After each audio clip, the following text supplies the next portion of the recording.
Imagine hearing a phone ring in the dead of night. You answer, and the voice on the other end knows secrets only you could possibly know. Who is this caller?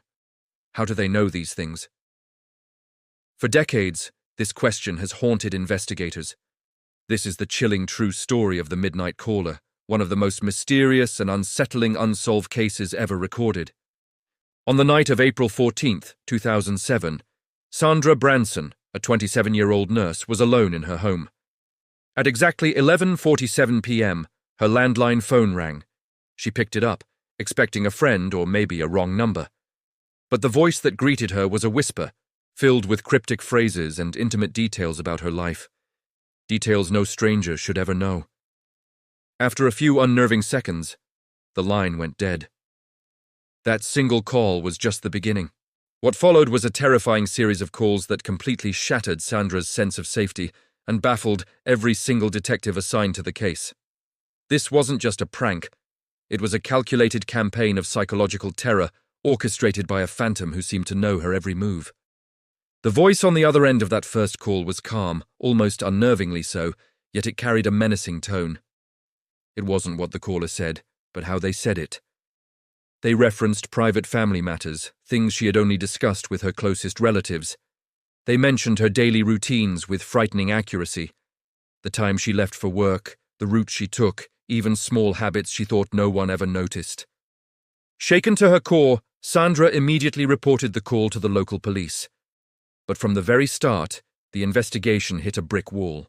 Every attempt to trace the call led absolutely nowhere.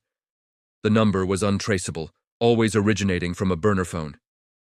The caller's location seemed to jump around rapidly, like digital smoke, making it impossible to pinpoint a source. The police were dealing with a ghost in the machine, and Sandra was left feeling completely exposed and vulnerable in her own home. Over the next few weeks, the harassment escalated. Sandra received dozens of calls, always at odd hours of the night. Some calls lasted only a few seconds before hanging up. Others were just dead silence on the other end, an unnerving, empty void that was somehow more terrifying than any threat.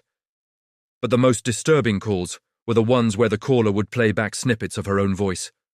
They had recorded her previous conversations and were now using them against her, deepening the psychological torment. Imagine hearing your own panicked voice echoed back at you by an anonymous tormentor. Friends and family were terrified for her.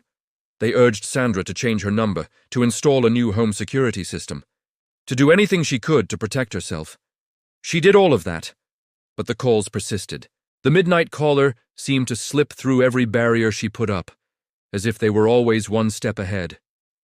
The local police department threw everything they had at the case. They brought in cyber forensic experts and used the latest phone tracing tools available at the time. But the results were always the same: dead ends. The caller was using sophisticated anonymizing technology that was years ahead of what law enforcement was equipped to handle. Cell tower pings showed the calls originating from locations scattered all across nearby counties, but there was no consistent pattern, no single origin point they could focus on. The experts began to speculate that this wasn't a typical stalker. The level of technical skill involved suggested someone with a deep, almost professional knowledge of digital evasion. This wasn't just a random act of cruelty, it was a targeted attack with a disturbing personal motive that remained completely hidden. The more the police investigated, the more the Midnight Caller seemed like an untouchable phantom. With no physical evidence and no digital trail to follow, investigators and online sleuths began to float various theories. Who could be doing this, and why? One popular theory was that it was an ex-partner, someone from her past who was obsessed with maintaining control and was using technology to do it. Another theory suggested it was a complete stranger who had developed an obsession with her, choosing to haunt her life from the shadows.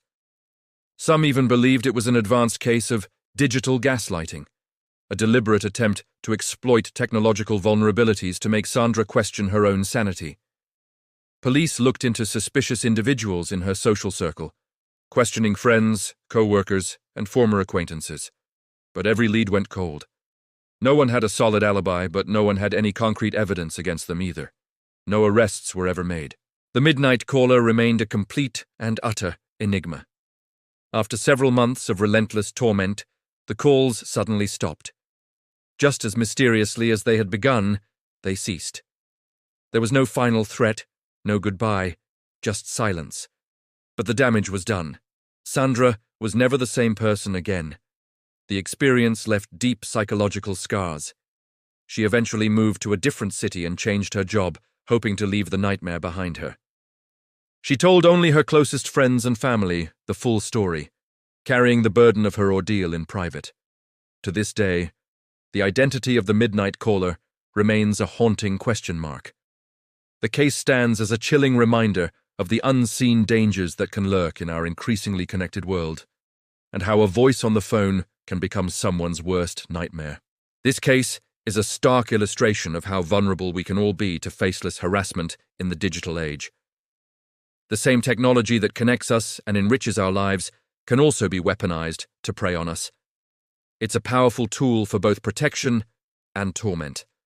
That's why it is so vital to secure your personal information online, to be mindful of what you share, and to use privacy settings and call blocking tools. Always report any suspicious or threatening activity to the authorities immediately. But, as the story of the Midnight Caller shows, some mysteries, no matter how much we investigate, may never be fully solved, leaving us with more questions than answers and a lingering sense of unease. If you found this story chilling and want more deep dives into real, unsolved mysteries, make sure you hit that subscribe button and ring the notification bell so you never miss a new video. Now I have to ask, what would you do if you had to face the Midnight Caller? Let me know your thoughts in the comments below. Have you ever experienced a creepy, unexplainable call or message yourself? Share this video with your friends to remind them to stay vigilant. And always remember, sometimes the scariest threat is the one you can't see or hear coming. Thanks for watching.